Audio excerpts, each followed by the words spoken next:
Ровно бір апта ағайын, ровно бір аптаның ішінде Sienna ойнатылады.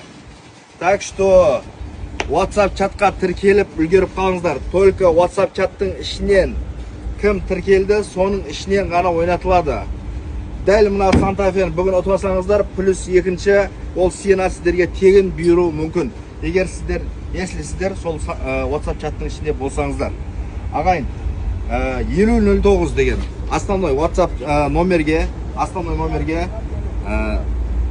жазсаңыздар, сол жерден WhatsApp чаттың несін таба аласыздар. Ссылкасын таба аласыздар. Одан кейін Instagramның өзінде де WhatsApp чаттар бар ағайын. Так что, енді мына Hyundai Santa Fe келетін болсақ, 2018-24 тоже 800 теңгеден басталып тұр. Бүгін өте арзан басталып тұр машиналардың бәрі. Мына машина мысалға особо қатты повышениесі жоқ. Алдыңғы бампермен бір фарасы ғана. Қалған жақтан бәрі өзіңіздерге келеді. 38-ші лот номерде 100 теңге жіберіп қатысып көре аласыздар. 2-2,5 миллионға дейін ойнап солатын варианттардың бірі болды. Бұл енді сіздерге выгодно шығады. 2,5 миллионға отыр. Так что қолдан жібермеңіздер.